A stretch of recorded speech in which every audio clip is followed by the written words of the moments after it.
সবাইকে স্বাগত জানাচ্ছি গ্লোবাল ভিউজে। আপনাদের সঙ্গে আছি আমি সুস্মিতা দাস। আজ জানাবো আন্তর্জাতিক গণমাধ্যমে আলোচিত সংবাদ ও বিশ্লেষণ।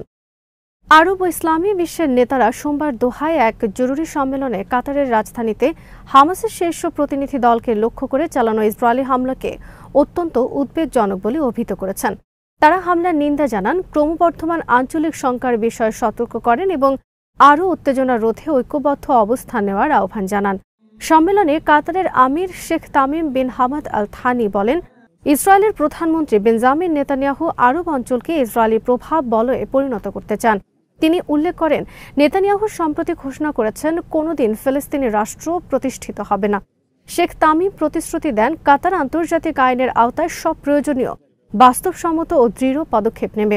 আরব লীগের মহাসচিব আহমেদ আবুল গেইথ দোহায় হামলাকে সর্বোচ্চ সীমা লঙ্ঘন অভিহিত করে বলেন, নাগরিক ও আলোচকদের ওপর হামলা নিকৃষ্ট ও কাপুরুষোচিত, আর তা নিয়ে গর্ব করার নৈতিক অধঃপতনের চরম দৃষ্টান্ত। তিনি বলেন, গাজায় অপরাধের বিষয় নীরবতা দখলদারদের মধ্যে এমন বিশ্বাসের জন্ম দিয়েছে যা তাদের পক্ষে যে কোনো কিছু করা সম্ভব।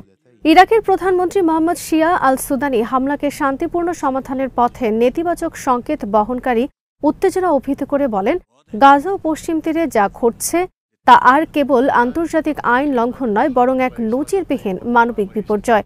তিনি গাজায় যুদ্ধবিরতি নিশ্চিত করতে একটি সামগ্রিক রোডম্যাপ প্রণয়নের আহ্বান জানান এবং ইসরায়েলি আগ্রাসনের নিন্দা পুনর্ব্যক্ত করেন। জর্ডানের বাদশাহ দ্বিতীয় আবদুল্লাহ কাতারের নেতৃত্ব ও জনগণের প্রতি সমবেদনা জানিয়ে বলেন, এ সম্মেলন অবশ্যই এমন সমাধান দেবে যা ইসরায়েলি হুমকি থেকে এই অঞ্চলকে মুক্ত করবে, গাজা যুদ্ধের অবসান ঘটাবে এবং আল কুদসকে সুরক্ষা দেবে।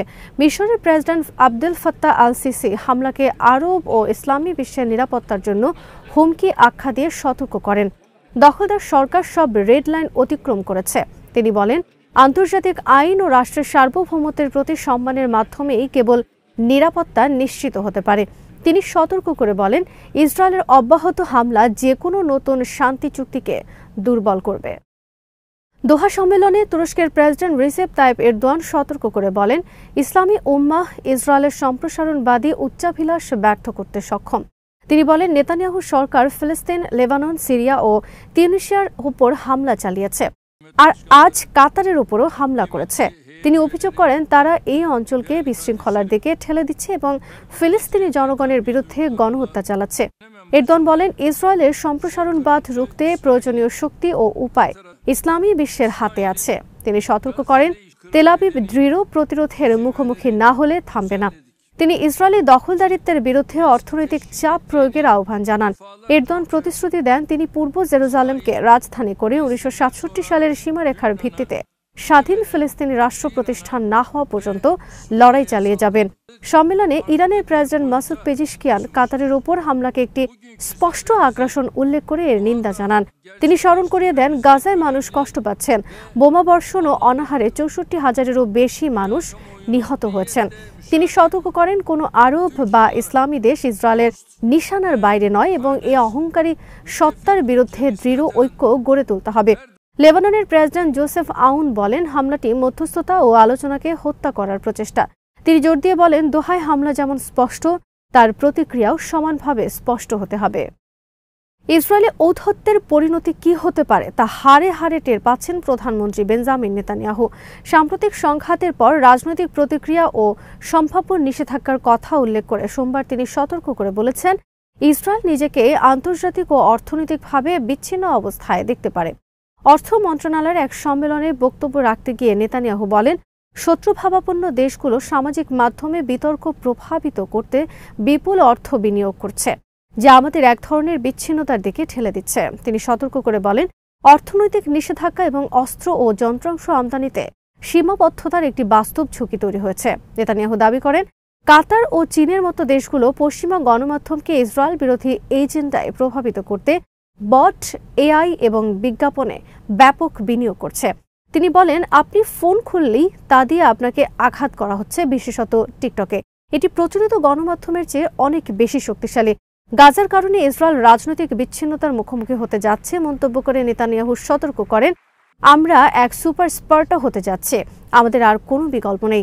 নিষেধাজ্ঞা আসতে পারে স্বীকার করে তিনি বলেন, ইসরায়েলকে ক্রমশ এমন এক অর্থনীতির সঙ্গে খাপ খাওয়াতে হবে যার স্বনির্ভর বৈশিষ্ট্য রয়েছে, অর্থাৎ বিদেশি বাণিজ্যের উপর নির্ভর করা যাবে না। তিনি যোগ করেন, এই বিচ্ছিন্নতা ইসরায়েলের অস্ত্র ও গোলাবারুদ আমদানির সক্ষমতাকেও প্রভাবিত করতে পারে। ইসরায়েলি চ্যানেল 13 পরিস্থিতিকে এক রাজনৈতিক সুনামি হিসেবে বর্ণনা করে বলেছে, দোহায় হামলার পর ইসরায়েলের বিচ্ছিন্নতা আরও গভীর হয়েছে। প্রতিবেদনে বলা হয়, সৌদি আরব, মিশর ও জর্ডানের মতো দেশগুলো যারা একসময় নিজেদেরকে ইসরায়েলের ঘনিষ্ঠ মনে করত, তারা এখন ইরানের দিকে সরে যাচ্ছে এবং ইসরায়েলকে নির্ভরযোগ্য মিত্র হিসেবে দেখছে না। প্রতিবেদনে আরও বলা হয়, একটি কূটনৈতিক অচলাবস্থা তৈরি হচ্ছে আর জাতিসংঘে ক্রমবর্ধমান বিচ্ছিন্নতার প্রভাব মোকাবেলা করা সম্ভব হচ্ছে না। গাজায় চলমান গণহত্যামূলক যুদ্ধের কারণে ইসরায়েলের সঙ্গে শত শত মিলিয়ন ইউরোর অস্ত্র চুক্তি বাতিল করেছে স্পেন। সোমবার বাতিল হওয়া এই চুক্তির মূল্য প্রায় 700 মিলিয়ন ইউরো, যার আওতায় স্পেন এলবিট সিস্টেম থেকে ইসরায়েলি রকেট লঞ্চার কিনতে যাচ্ছিল। এই পদক্ষেপ এসেছে এমন সময় যখন স্পেনের প্রধানমন্ত্রী পেদ্রো সানচেজ গত সপ্তাহে ঘোষণা দেন তার সরকার গাজায় ইসরায়েলি হামলার কারণে ইসরায়েলের সঙ্গে সামরিক সরঞ্জাম বিক্রি বা ক্রয় নিষেধাজ্ঞাকে আইনে পরিণত করবে। মাদ্রিদ আরও একটি 287 মিলিয়ন ইউরো মূল্যের চুক্তি বাতিল করেছে, যার আওতায় একটি ইসরায়েলি কোম্পানির লাইসেন্সে তৈরি অ্যান্টি ট্যাঙ্ক মিসাইল লঞ্চার কেনার কথা ছিল। গাজা যুদ্ধের কারণে ইসরায়েলকে আন্তর্জাতিক খেলাধুলা থেকে নিষিদ্ধ করাও আহ্বান জানান সানচেজ। তিনি রোববার স্পেনে বিশ্বের অন্যতম বড় সাইক্লিং প্রতিযোগিতা ভুয়েলতা আ স্পানিয়ার ফাইনাল ধাপ বন্ধ করে দিতে সক্ষম হাজারো বিক্ষোভকারীর প্রতি গভীর শ্রদ্ধা প্রকাশ করেন। গাজায় গণহত্যার অন্যতম কড়া সমালোচক স্পেন ও ইসরায়েলের সম্পর্ক অনেক আগে থেকেই উত্তপ্ত। প্রধানমন্ত্রী সানচেজ সম্প্রতি গাজায় ইসরায়েলের গণহত্যা প্রতিরোধের উদ্দেশ্যে একাধিক পদক্ষেপ ঘোষণা করেন।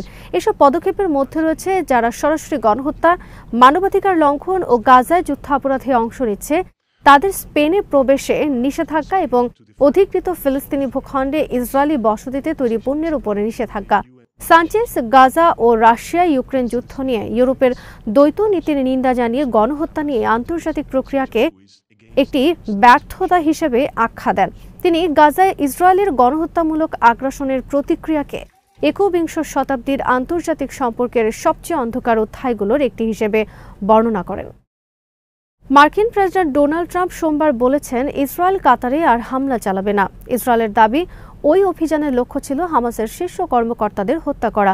ওভাল অফিসে সাংবাদিকদের প্রশ্নের জবাবে ট্রাম্প ইসরায়েলের প্রধানমন্ত্রী নেতানিয়াহুর প্রতি ইঙ্গিত করে বলেন, সে কাতারে আর হামলা চালাবে না। কাতারকে নিজেদের অত্যন্ত ভালো বন্ধু অভিহিত করে ট্রাম্প বলেন, ইসরায়েল হয়তো হামাস কর্মকর্তাদের পিছু নেবে, কিন্তু কাতারে হামলা করবে না।